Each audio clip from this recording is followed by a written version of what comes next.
Assalamualaikum warahmatullahi wabarakatuh. Perkenalkan, nama saya Sri Rahmayanti SPD, peserta Latsar CPNS Kabupaten Garut, PPSDM Regional Bandung, Angkatan 20 Kelompok 3. Video ini merupakan tugas individu mengenai agenda sintesa 3 dan personal branding. Pada sintesa agenda 3, saya akan menjelaskan tentang 1. Manajemen ASN, 2. Pelayanan publik, 3. Wall of government.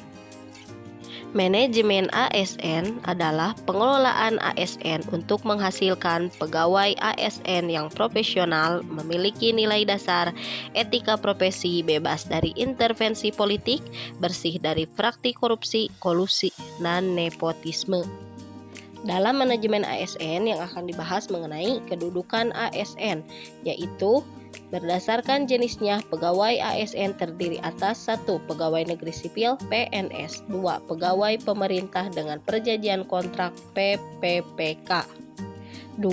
Peran ASN.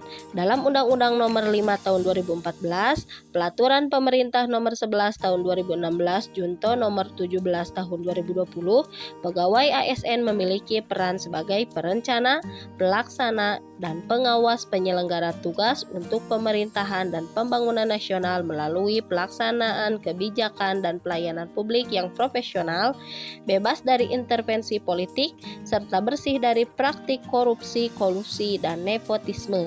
Untuk dapat menjalankan perannya dengan baik, pegawai ASN memiliki fungsi sebagai 1. Pelaksana kebijakan publik, 2. Pelayan publik, 3. Perekat dan pemersatu bangsa. 3. Hak dan kewajiban ASN. ASN berhak atas kesejahteraan dan pengembangan potensi. Kewajiban ASN sesuai tugas dan kewajibannya. 4.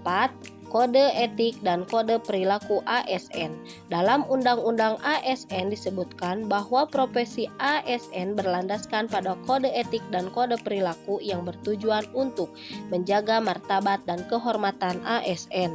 5. Konsep sistem merit dalam pengelolaan ASN. Konsep ini dalam manajemen sumber daya manusia yang menggambarkan diterapkannya objektivitas dalam keseluruhan semua proses dalam pengelolaan ASN, yakni pada pertimbangan kemampuan dan prestasi individu untuk melaksanakan pekerjaannya. Sistem merit adalah kebijakan dan manajemen ASN yang berdasarkan pada kualifikasi, kompetensi, dan kinerja secara adil dan wajar dengan tanpa membedakan latar belakang politik, ras, warna kulit, agama, asal-usul, jenis kelamin, status pernikahan, umur, dan kondisi kecacatan. Pembahasan kedua yaitu pelayanan publik. Menurut Undang-Undang Nomor 25 Tahun 2009 tentang pelayanan publik dijelaskan bahwa pelayanan publik adalah kegiatan atau rangkaian kegiatan dalam rangka pemenuhan kebutuhan pelayanan sesuai 9 pelayanan publik dengan peraturan perundang-undangan bagi setiap warga negara dan penduduk atas barang, jasa, dan atau pelayanan administratif yang disediakan oleh penyelenggara pelayanan publik. Adapun prinsip-prinsip dalam pelayanan publik tersebut adalah 1. Partisipatif melibatkan masyarakat, 2. Transparan, 3. Responsif, 4. Tidak diskriminatif, 5. Mudah dan murah, 6. Efektif dan efisien, 7. Terjangkau, 8. Akuntabel, 9. Berkeadilan. Unsur penting pelayanan publik. 1. Penyelenggara layanan, 2. Penerima layanan, 3. Kepuasan pelanggan. Pola pikir ASN sebagai pelayan publik. Pelayan publik merupakan hak warga negara, diselenggarakan dengan pajak yang dibayar oleh warga negara dengan tujuan untuk mencapai hal-hal strategis bagi kemajuan bangsa. Kemudian, etiket pelayanan publik.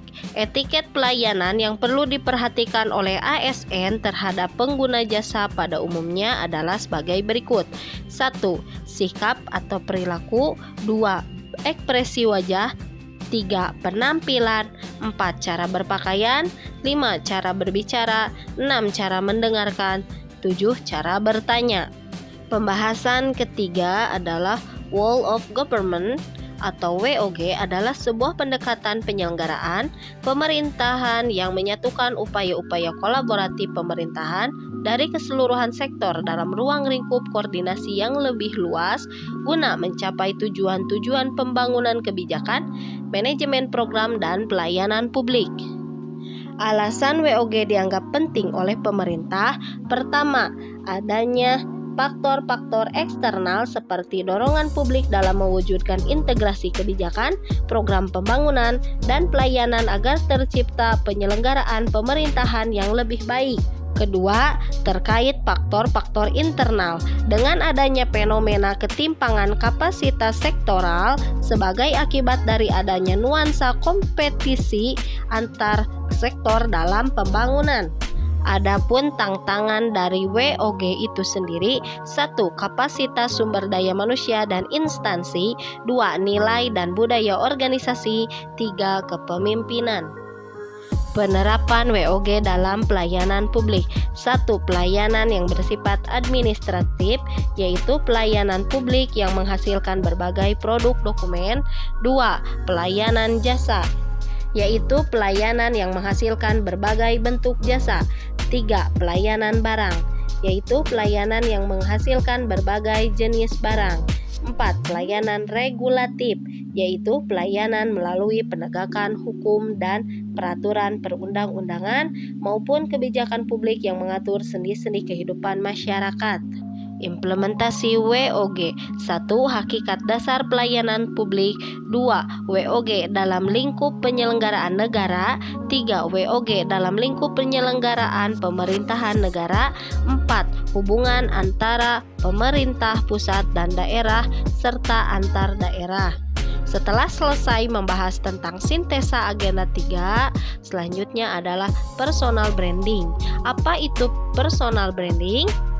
Personal branding adalah proses memasarkan diri dan karir melalui suatu citra yang dibentuk untuk khalayak umum, atau proses membentuk persepsi masyarakat terhadap aspek-aspek yang dimiliki seseorang. Kemudian, personal branding yang saya inginkan adalah: 1. Menjadi seorang ASN yang akuntabel dan berintegritas dalam menjalankan tugas. 2. Sebagai ASN yang memiliki kepribadian yang positif. 3. Sebagai ASN yang memiliki gagasan kreatif dan inovatif. 4. Sebagai seorang ASN yang senantiasa patuh dengan kode etik dan memberikan pelayanan prima. 5. Sebagai ASN yang berprestasi dalam bidang pendidikan. 6. Sebagai seorang ASN yang anti korupsi dengan diterapkannya perilaku jujur dalam bertindak dan berbicara. Demikian pemaparan dari saya mengenai sintesa agenda 3 dan personal branding. Terima kasih atas perhatiannya. Assalamualaikum warahmatullahi wabarakatuh.